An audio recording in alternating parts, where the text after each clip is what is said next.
আগেকার সরকারি চাকরির পরীক্ষার এখনকার সরকারি চাকরি পরীক্ষার মধ্যে কি পার্থক্য আছে? আমি বলবো এখনকার যে সরকারি পরীক্ষা তার মান অনেকটাই বেড়েছে। বেড়েছে? অবশ্যই বেড়েছে, চ্যালেঞ্জিং অনেক হয়েছে, মান অবশ্যই বেড়েছে। আগে অনেক ইজি ছিল, আগে রিটেন এক্সাম দিতে হতো, পাস করলে ইন্টারভিউ, পাস করলে চাকরি হয়ে যেত।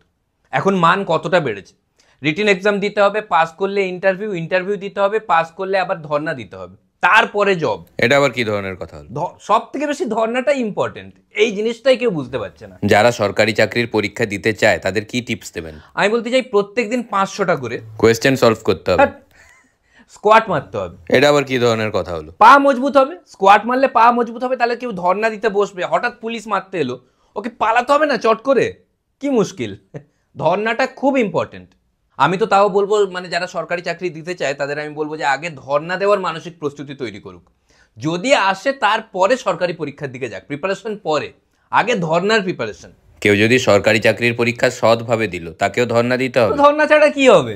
না না, ও যদি অনেস্ট হয়ে পরীক্ষা দেয় দিল, তার সঙ্গে ধর্ণার কি সম্পর্ক? তাকেও ধর্ণা দিতে হবে? অবশ্যই।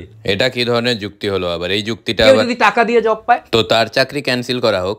তো এটা কি ধরনের কথা হলো?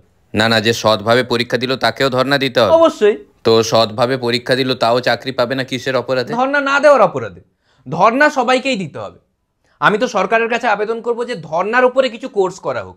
PhD philosophy of dharna, MA masters of andolan, BA bachelor of andolankari, MSc master of slogan chanting, CA certified andolan, UGC unofficial gherao committee, BCom bachelor of complaint and morcha. আমি তো বলবো এইসব রিটেন ইন্টারভিউ নিয়ে বেকার সময় নষ্ট হচ্ছে, ডাইরেক্ট ধর্ণা হোক। তারপর কি হবে? মানে যে ভালো ধর্ণা দিতে পারবে তার জব হবে, ডাইরেক্ট হোক, একটা মজা একটা আসবে।